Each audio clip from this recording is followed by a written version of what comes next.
The intoxication of physical intimacy keeps you from seeing what is really going on in the relationship and who they really are.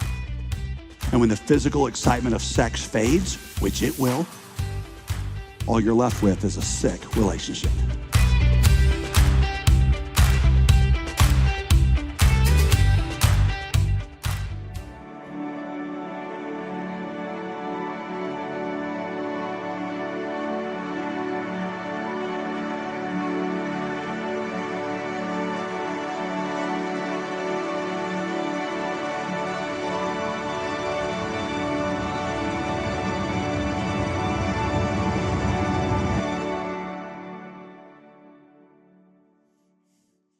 Well, Summit Church, good morning. Again, open your Bibles if you have them to the Song of Songs, or the Song of Solomon, as it is commonly called.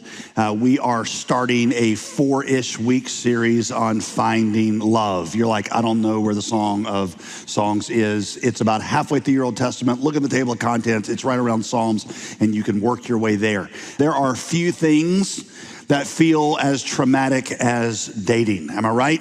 It can end up being both the best time and the worst time of your life. Most married people that I know have at least one awkward breakup story.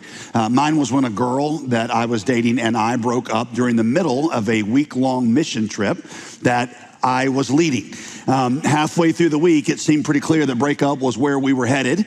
I assumed that we would wait until the trip was over, but she decided we needed to have the conversation right then. So we ended it right in the middle of the week. In fact, right in the middle of one of the mission activities.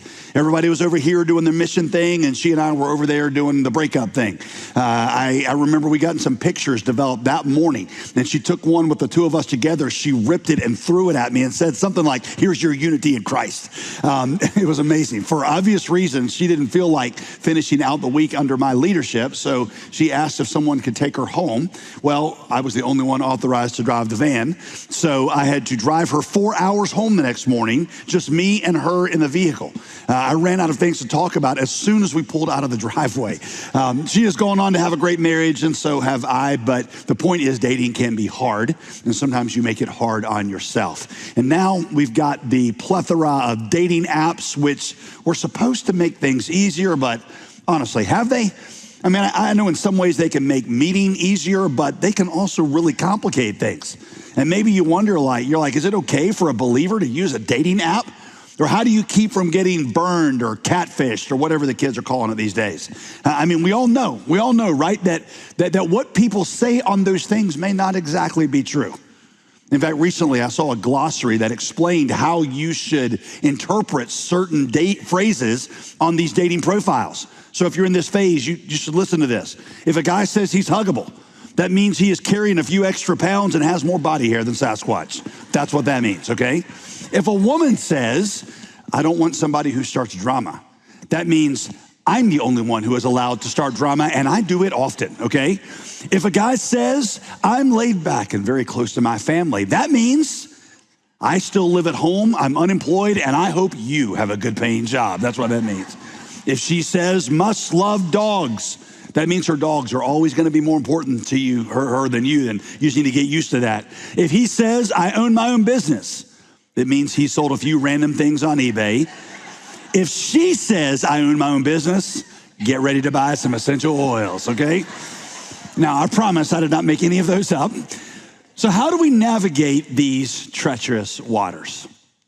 Well, of course, we're going to turn to God's word, specifically to two of the most ancient writings out there about romantic love. Even if you're not a Christian, I think you might find this fascinating to see how some of the oldest books in the world talk about romantic love. Now, I know some of you are sitting there asking, you're like, well, JD, I've been happily married for 30 years. What's going to be in this for me? Well, first of all, be honest. You may have been married for 30 years, but I am quite sure your spouse would say they have not all been happy. Right? It's like I always say, I've been happily married for about 21 years and 3 other years for a grand total of 24. Now, it's like they say, you should never stop dating your spouse, right? And I'm going to bet that some of what we're going to go over is going to help you relearn some of those foundational truths about how love works. Maybe you say, well, JD, I'm single, I'm satisfied in my singleness, and I anticipate staying that way for a long time, if not the rest of my time in life. I would still say, if that's you, that learning how God designed the human heart and how he intends to use other things besides marriage to meet some of those needs would be helpful for you. The bottom line is, I think there's gonna be something in this for everybody, okay? So here we go. The Song of Songs opens like this. This is Solomon's Song of Songs, more wonderful than any other. Two quick questions from this first verse. First, who wrote this song? And second, what's this song really about?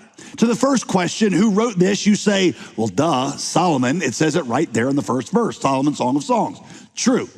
But scholars say that might just indicate that Solomon was the compiler of this work. He was the series editor. Solomon was the one who compiled all the wisdom literature in our Bibles, which includes Proverbs and Ecclesiastes and this book. That phrase might just mean that Solomon was the series organizer, or it might mean that Solomon himself wrote it.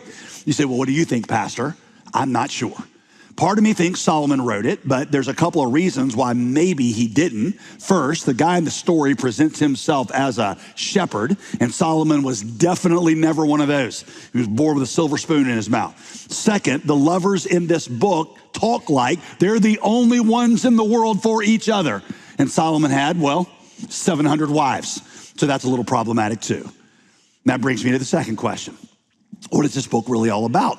On the surface, it reads like a book that's all about how awesome and thrilling and challenging and heartbreaking it is to try to find true love. Seems pretty straightforward. But some Bible scholars say it should really be read as an allegory of God's love for us, since it's kind of weird to say that a song about romance is the song of all songs, more wonderful than any other. You say, well, what do you think, JD? My opinion is that it should definitely be read primarily as a love story. I say that because there's just too many really specific details in here for it to be read allegorically. I saw one commentator, for example, who said that the woman's two breasts that the groom describes in rather sultry terms on their honeymoon night represent the Old Testament and the New Testament. Now, hear me, y'all. I love the Bible. I really do, okay? I love the Bible. But for me, that's a bridge too far, okay? That said, I do think that you can see in this story echoes of God's love.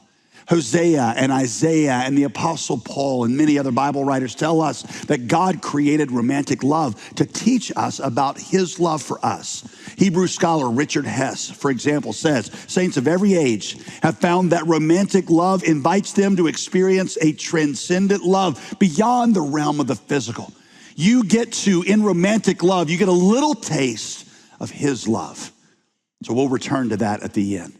Today, what we're going to do is walk through the first two chapters of this song, and we're going to discover 5 ancient laws for finding lasting love.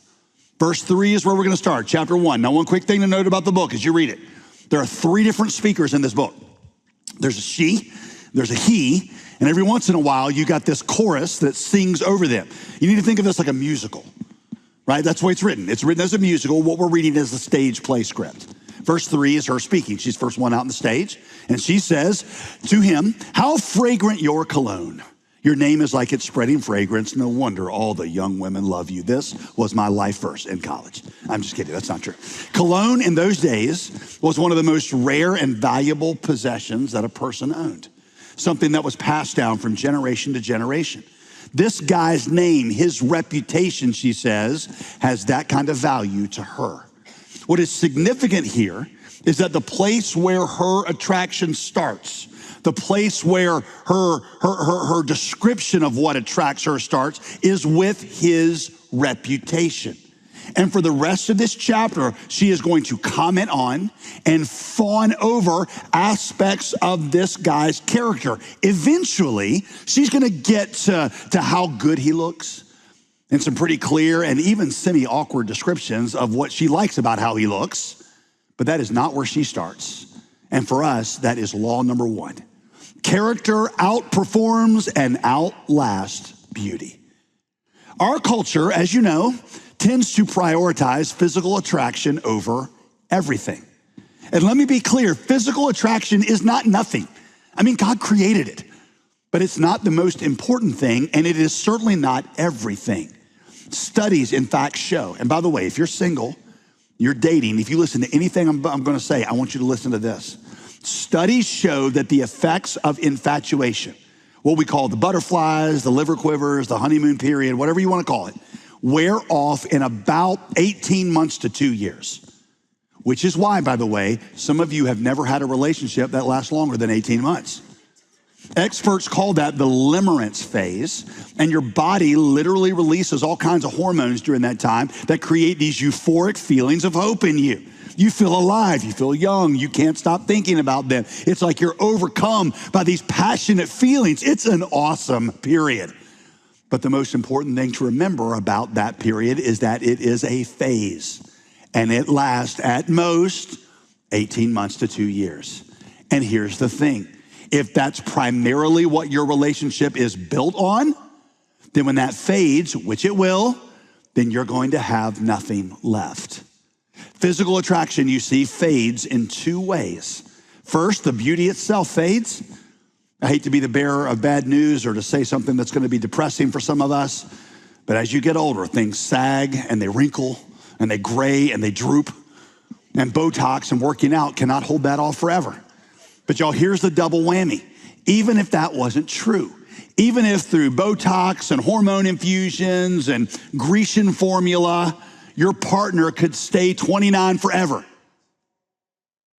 physical attraction's power over you fades. After 18 months, the intoxicating effects of the limerence phase are gone.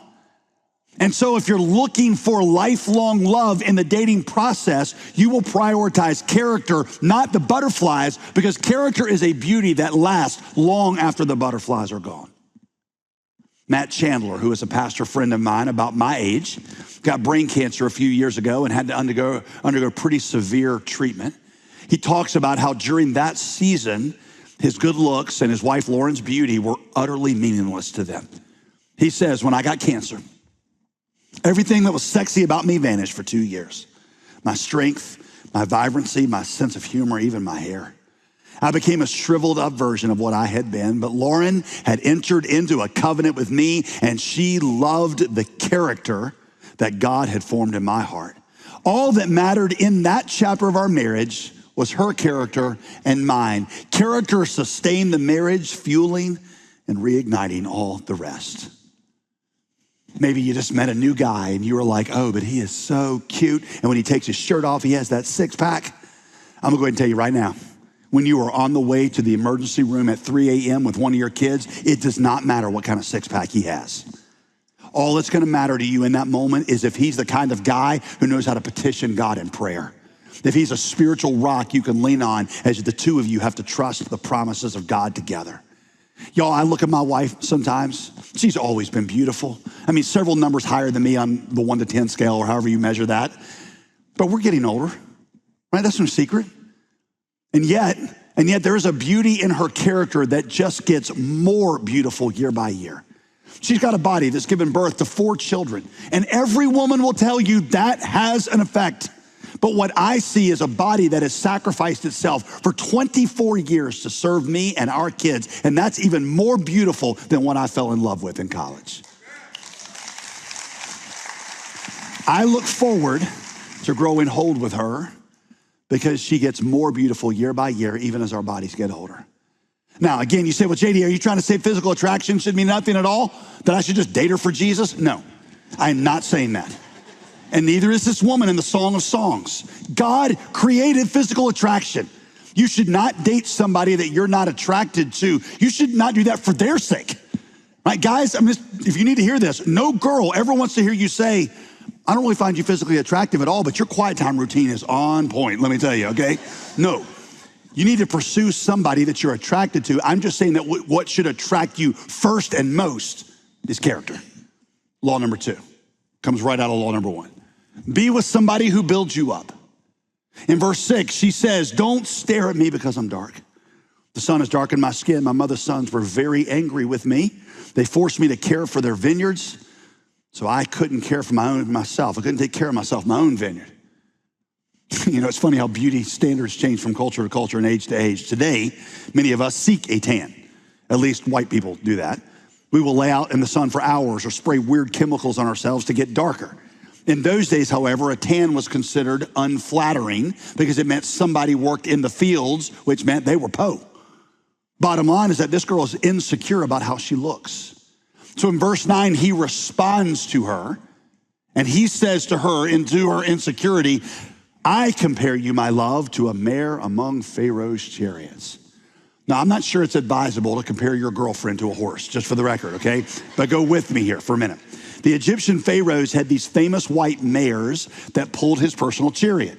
They were considered to be the most beautiful horses in the world. Egyptians thought they originated from the garden of the gods themselves. This man says to his girlfriend, I see you like one of them. He sees her as this whole beautiful package, not just one or two physical characteristics that she's insecure about. If you will indulge me one more time, let me give you one more example of God's great gift to me in Veronica. If I can list out all the qualities that I love most about her, near the top and maybe at the very top, is how I feel about myself when I'm with her, whether that's in private or in public. She is my biggest fan. I mean, she will tell me when she thinks I'm wrong, and we get into it sometimes, but she is my constant encourager. From the very beginning, she has helped me see the unique way that God has shaped me and helped me believe in what he had for me. Yes, I got flaws like everybody else that would make me feel insecure. I got things just like this woman has, and so do you, that if we focus and zeroed in on those things, they could be mocked or made fun of, and I would feel insecure about them. And yeah, we know about them, and every once in a while we talk about them, but she mainly calls out the strengths that make me feel like a mare among Pharaoh's chariots, or whatever the male version of that is. Mare is a female, right? Isn't that right? And a mare female? What's the male version of mare? Stallion? Stud? I like stud. We'll go with stud, okay? I want to be with somebody, and you should be with somebody who locks in on that inner beauty, that unique manifestation of God's image in you, and calls that out. You should be the best version of yourself around them. Maybe you're a girl in here, and you're like, well, JD, I would love a guy like that. But I seem to only ever attract guys who want one thing. Well, first of all, I just want to say I am sorry about that. That is wrong. No woman deserves to be objectified. There are shallow guys like that who are only into women for their looks or for sex, and I would strongly encourage you to avoid them. But I would also encourage you to do what this woman does in Song of Solomon 1, and that is to make sure that you consider what you are putting forward about yourself. What does how you present yourself communicate about what is most important to you? For example, does your social media scream, daughter of the king who cares about character? Or does it scream, look at me, how I look, or what I'm wearing? Hear me, I am not asking this to shame you or to blame you for anything. I'm just urging you to do what this woman does in Song of Songs 1, and that is make sure that in all the ways you present yourself, what you post, what you dress, any of it, that you be like this woman and communicate that what you value most is character. And that brings me to a really important question. Instead of only asking, what kind of person am I looking for? You should also ask, am I becoming the person that the person I'm looking for is looking for? That's the way Andy Stanley says that question, and I love it. Am I becoming the kind of person that the person I'm looking for is looking for? For example, ladies, you want a spiritual leader and a husband, as you should. Are you the kind of woman that that spiritual leader is looking for? Because Matthew 6:33 tells you to focus on what God is doing in your life. Focus on the kingdom of God. Focus on becoming that kind of person, and then God will add the spouse when he is ready. Become the person that the person you are looking for is looking for. By the way, that's great advice even if you never get married. Focus on becoming Christ-like. That's what God wants to do in your life. That's ultimately the point of life anyway. Law number 3. This woman tells us to build the pyramid properly. Build the pyramid properly. Eventually, they get to the physical attraction. For example, verse 15, he says, behold, you are beautiful, my love. Behold, you are beautiful. And I don't even mean like just, beautiful in your character. Your eyes are intoxicating. They're like doves. In chapter 2, she describes the growth of physical sexual desire in their relationship. In fact, in verse 5 of chapter 2, she says, strengthen me with raisins. By the way, if this were a Hebrew audience, when I said that just now, everybody would have giggled. Because raisins in those days were considered an aphrodisiac. She is basically saying, pour me some wine and turn on the Marvin Gaye. Then verse 6, she's like, his left hand is under my head and his right hand embraces me. Y'all, that is about as sultry as the Bible can get, because she is describing a romantic position. She wants to give herself physically and sexually to this man. What is most instructive for us is how she's gotten to this point. She's admired his character for a whole chapter. In chapter 1, verse 9, he's built her up and helped her feel secure about herself. In verse 1 of chapter 2, he makes her feel special. He calls her a lily among thorn bushes.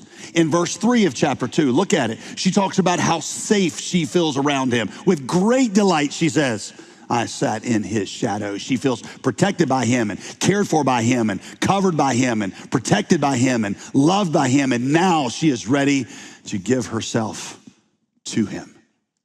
There's a joke that Dr. Danny Aiken, the president of Southeastern Seminary, told me and Veronica in the early days of our marriage. He was sitting with the two of us, and he said to us, he said, hey, you know that the one piece of advice I give you for maintaining a happy marriage is to remember that men are a lot like dogs and women are a lot like cats. Well, that begs the question, how so? So he looked right at Veronica. He said, what you need to remember is that in the marriage, men are a lot like dogs. He looked at her, he said, how do you make a dog happy? How do you make a dog happy? He said, there are three things you do that make any dog happy. You feed it, you praise it, and you play with it. You interpret that how you will. He then said, women are a lot like cats. How do you make a cat happy? Nobody really knows. And whatever works one time is probably not going to work the second time, okay? He said, that's what you got to remember. By the way, we laugh at that. And some guys tell me they feel so seen when I say that. But this lady in the Song of Songs would probably respond to that by saying, well, we're not as mysterious as you think. A man who makes his wife feel secure and special and safe opens up all kinds of pockets of love from her, like this woman in the Song of Songs. That is why the old proverb is that for her, great sex starts in the kitchen, not the bedroom, because that's the place where these things are communicated. You're secure with me. You're special to me. You're safe with me. By the way, this is really good news for all of us average-looking guys out there. The way girls are wired is actually good for you. See, when you know how to encourage her and build her up, and when you're a spiritual leader, she starts to think you're better looking than you are. You may not have chiseled abs or a beautiful voice like Hank Murphy's or gorgeous John Muller hair, but you can be a person of character who knows how to love and build her up and make her feel secure and special and safe. What this lady shows us in chapters 1 and 2 is that's how many women are wired. The flip side of this, guys, is that when a man stops making his wife feel this way, he makes her vulnerable to another guy stepping in to do that. Hear me, I am not excusing anything she did or blaming you. Her sinful choice was not your fault. But when you hear some of these heartbreaking stories of adultery, and I've heard scores of them in the 20 years that I've served as your pastor, you see that usually these things, they don't start out with some guy who was a sexual deviant who seduced her, or with a wife with an out-of-control sex drive. It was just that some other guy started to make her feel seen and secure and special and safe in ways that her husband stopped doing years ago. And again, that does not justify any unfaithfulness on her part. That was a wicked and inexcusable choice on her part. I'm just saying that you can sustain your marriage by continuing to do those things long after the dating phase is over. As I've heard it said, if you don't date your wife, somebody else might. So married men, it's a good question for you and me to ask ourselves. And I will direct this toward the men, since the woman is the one talking in chapter 2, that this would apply both ways. I'll ask you men, though. How well do you do in making her feel secure and special and safe? Do you act interested in what she is saying? Do you stop looking at your phone or the TV when she is talking? I'll be honest. Sometimes I feel fully capable of watching whatever show I'm watching and hearing whatever my wife is saying. I'll be like, hey, I can actually repeat back what you just said, word for word. You want me to do it? And Veronica tells me, no, I want you to listen to me with your face. This is what she wants me to listen to her with lots of nodding and grunts and uh-huh and oh, I bet, and that kind of language. Do you plan out date nights? And when you do you make sure that you face away from the TV in whatever restaurant you're in so that you can focus on her?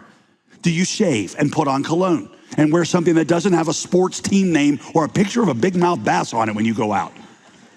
These are all implications of what we see here in chapter 1 and 2.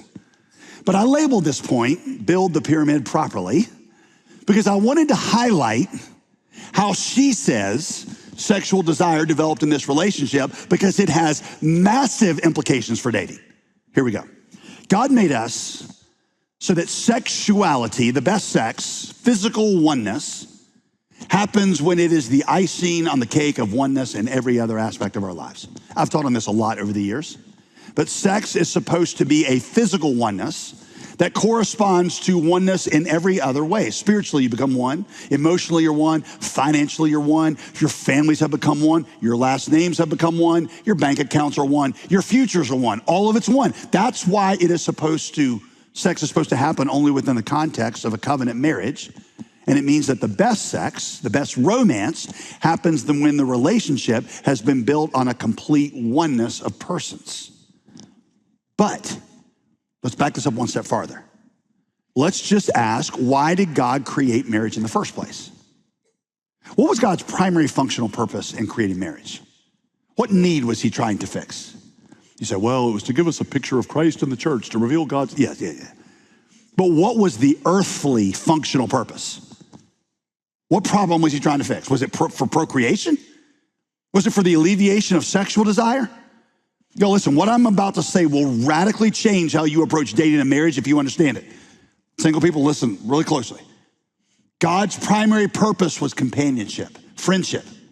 When God saw man single, did God look at Adam and say, oh no, how's he gonna have kids and propagate the species? We better make a female. No, the problem God was attempting to solve was this. He said, it is not good for man to be alone. So I will make a companion for him. And the word God used for companion in Genesis 2 is a fascinating Hebrew word, edzer kenegdo. If you are looking for a great pet name for your spouse, there it is. Oh, my little edzer kenegdo. It means in Hebrew literally different but the same. You are two different genders, and that brings difference to the marriage, difference of perspective, difference of temperament, difference of body, and all that stuff. But you are also the same. You are companions and friends in this task called life. Here's what that means for dating. If marriage is fundamentally about friendship, and God says that's what it's for, then what you should most be looking for when you date is somebody who can be your friend, because that's God's ultimate earthly purpose for marriage. Let me show you this. I want you to think of building the relationship the way this woman is telling you to do it. I want you to think of it like building a pyramid, okay? The first layer we have here is spiritual. If you're choosing a companion, a partner, a friend in life, you're gonna be partners in life, then you gotta choose somebody who shares your deepest and most fundamental commitments. Let me just say this as plainly as I can. If you call yourself a Christian, I'm not sure why you would ever intentionally date or marry somebody who was not a Christian. And not just a Christian, why you'd ever date or marry somebody without the same vision for life that you have. I mean, scripture says it even more plainly, 2 Corinthians 6:14, do not be unequally yoked with unbelievers. Don't see that as a restrictive rule. See that as a loving instruction. I mean, this is going to be your companion for life. It's going to be your life partner. And if they're not a Christian, you are never going to be able to share the deepest parts of you with them. And sometimes the two of you are going to be pulling in opposite directions. Long after all the butterflies have worn off, you're going to have questions like how to spend your money, what values to raise your kids by, and what you should do in your retirement. And if that person is not a Christian, you're going to be like two oxen, Paul says, in one yoke, trying to pull the sled in two different directions. By the way, sometimes we have people in here listening to me who are not Christians, and they are dating a Christian here at our church. And when I say that, they think I'm being mean when I say that, you tell a Christian they shouldn't be dating a non-Christian. Listen, friend, I'm not being mean. In fact, if you're not a Christian, I will tell you for your sake, you should not date a Christian unless you plan to become one. Because let me be very clear.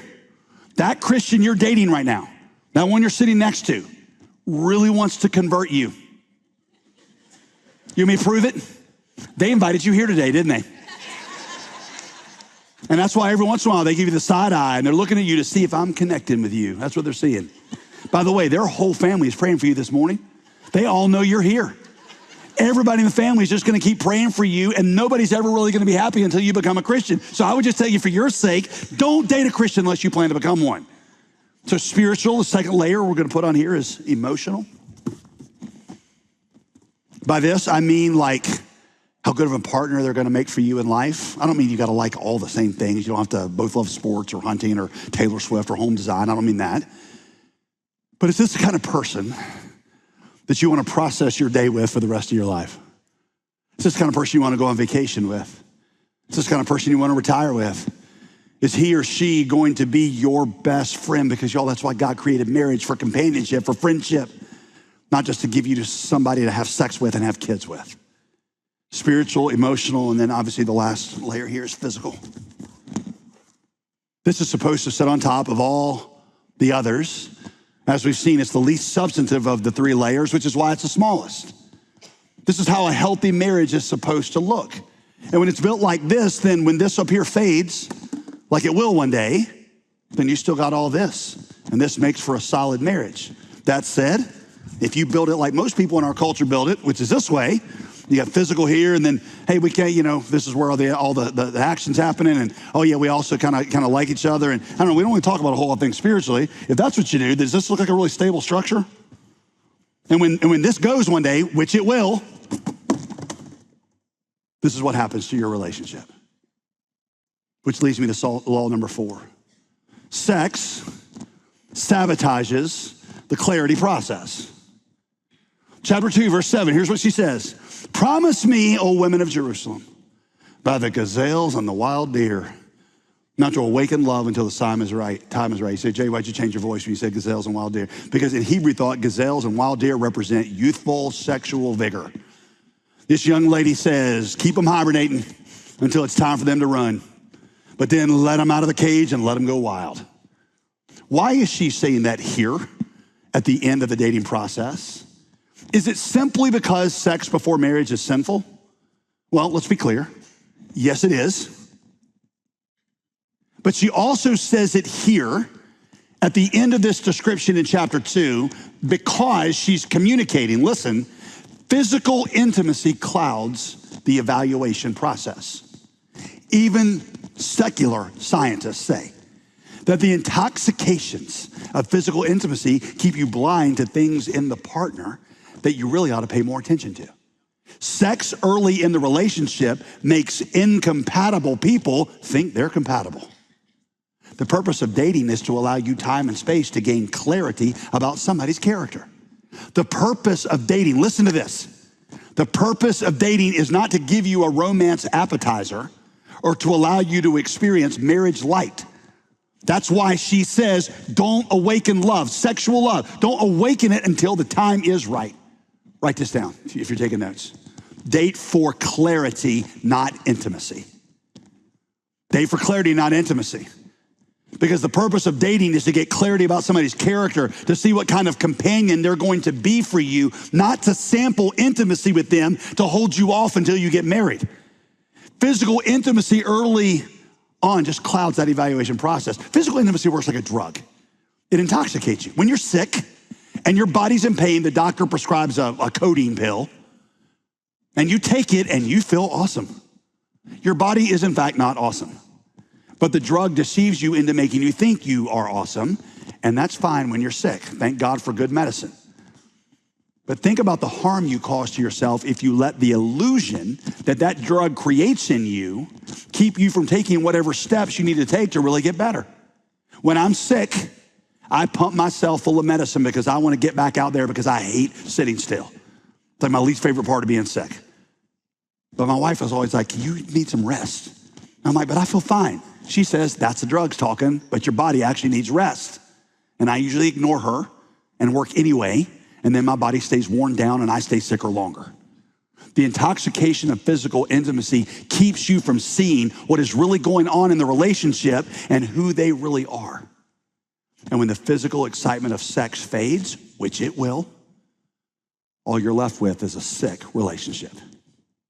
So if you are wise, I would say this whether you're a Christian or not.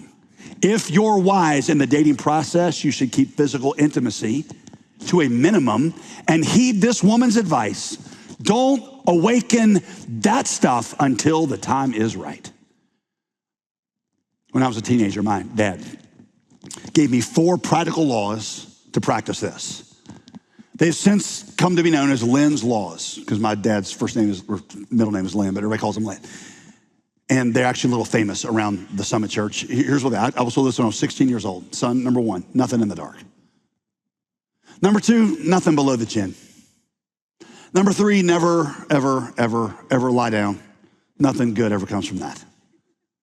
It's like Matt Chandler says, never in the history of humankind has a guy and girl lying down to watch a movie together led to discussions about cinematography or the symbolic resonance of the director's body of work. Never. It will lead to one place. He said, never lie down. Number 4, nothing should last longer than 5 seconds. Because once it crosses 5 seconds, it almost for sure has become sinful. You say, those in the Bible? No, they're just guidelines. But see, they helped me not awaken love until it was time. And when I held to those, they kept me out of a lot of trouble. One of our campus pastors, Eric Gravel, Chapel Hill campus pastor, he distinguishes between acts of affection and acts of passion. Acts of affection when you're dating can be appropriate. Acts of passion awaken love before it's time, and so avoid those. Singles, listen to me, okay?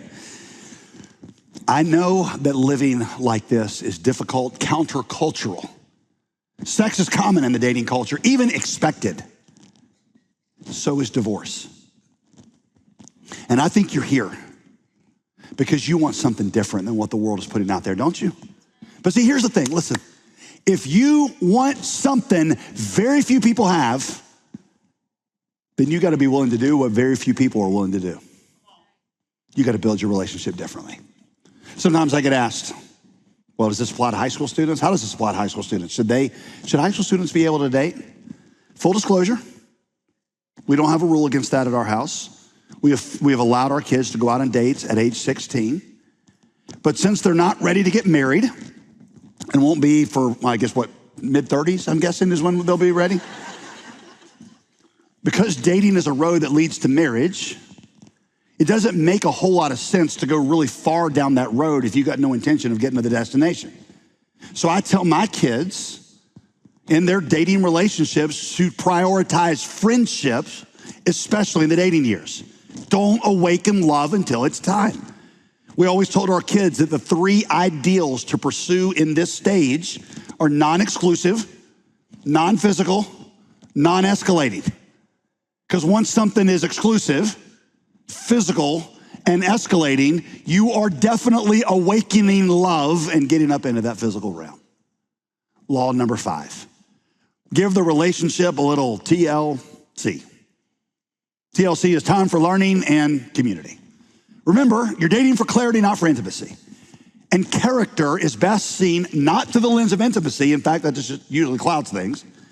What you need for clarity that you see in the Song of Songs is you need time for learning and for observation, and you need community to help you with that. I say time to learn because usually it takes time to reveal somebody's character. Time gives you a chance to observe them in different seasons, different relationships. In the beginning of the dating stage, they're in used car salesman mode, trying to hide all the defects. You hear a rattle in the engine, you turn up the stereo. You need time to see how they treat their parents. Because the single best predictor of how they're going to treat you one day is how they treat their family now, or how they treat their friends, their siblings. Do they keep their word? Newsflash, if they don't keep their word to others, then one day they're not going to keep it to you either. How about this one? This one might be a little bit of a gut punch. Can they keep their hands off you? Because if they don't have the self-control to keep their hands off you now, why would you think they'll have the self-control to keep their hands off somebody else later when your intoxicating effects on them have worn off? You need time to see the real them.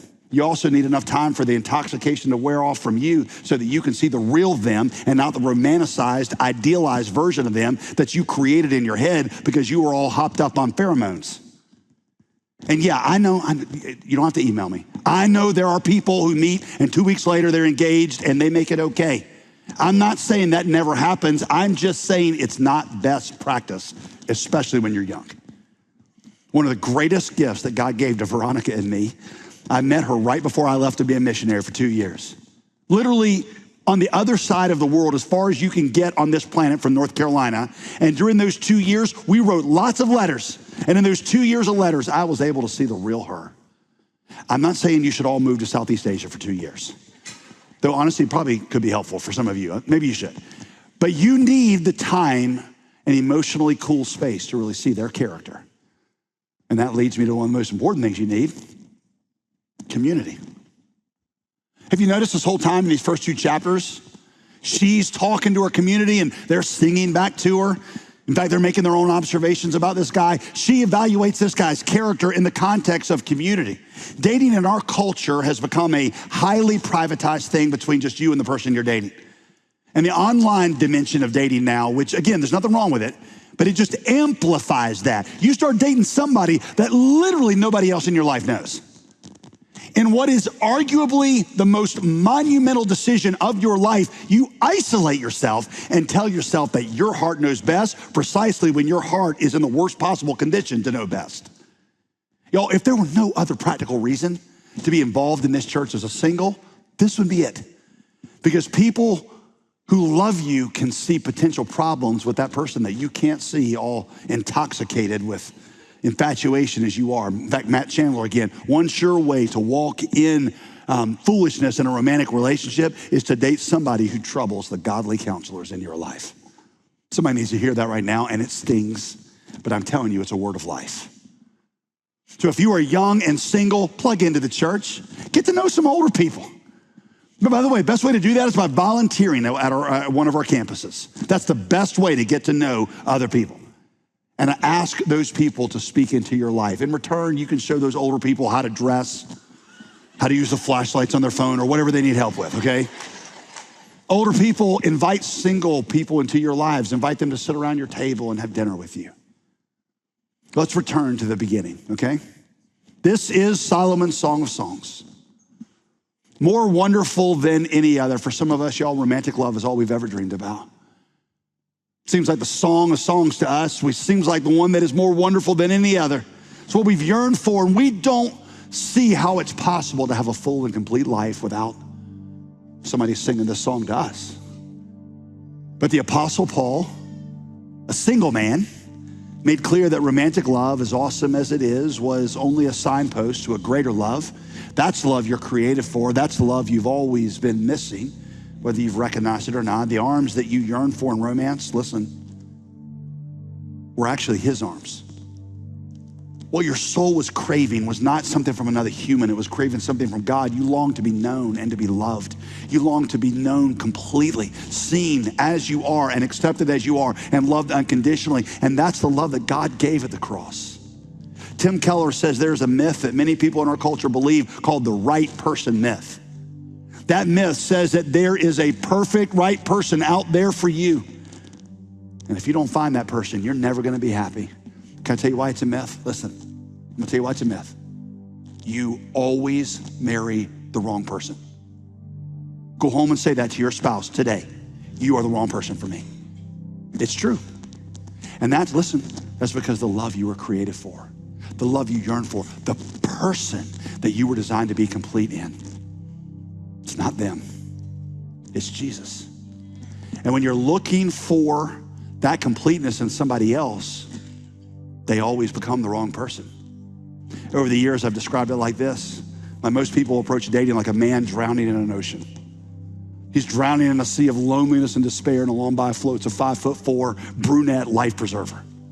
What's a drowning man do when he sees a life preserver? Grabs hold of it.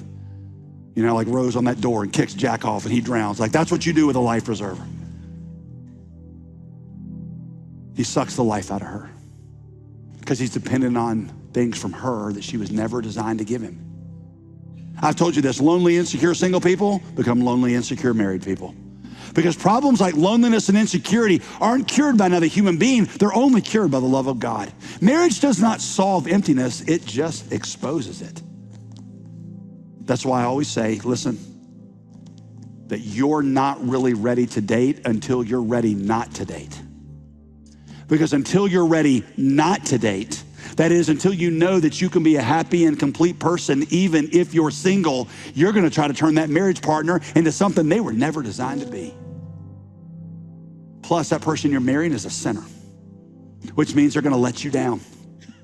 No sinner is ever going to be able to understand you adequately, love you completely. No sinner is ever going to be a perfect companion to you. As much as I love Veronica and as much as she loves me, we get each other wrong and let each other down all the time.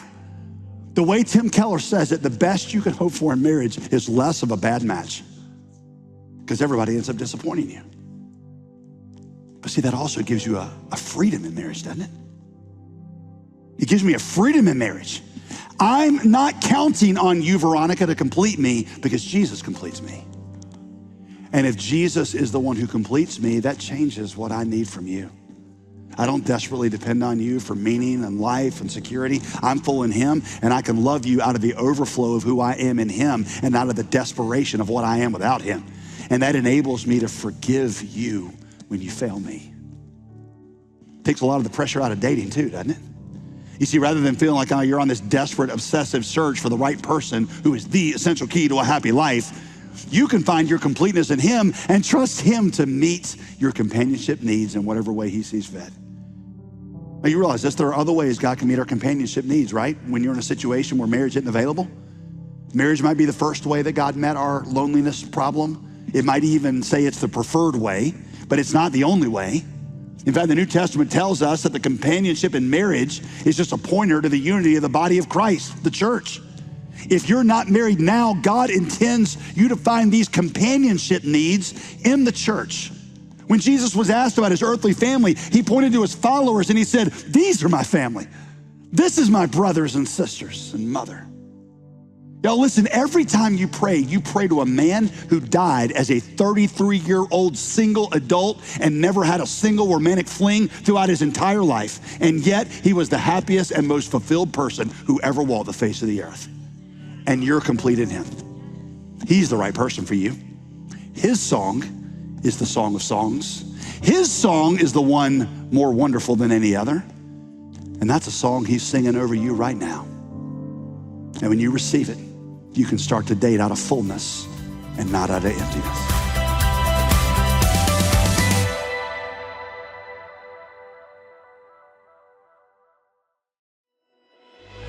Here at Summit Life, our mission is simple: to deepen people's understanding of the power of the gospel and advance that great news wider into the world. But we can't do it without the prayers and generosity of friends like you. When you support Summit Life financially, you're not just keeping gospel-centered teaching on the air in your hometown, you're joining a mission that's reaching lives across the globe. And thank you, we send a new resource every single month, something to encourage and empower you to keep God's word close. So, would you consider joining us with your gift today? Call us at 866-335-5220. That's 866-335-5220. Or visit jdgreer.com to start your partnership with us today.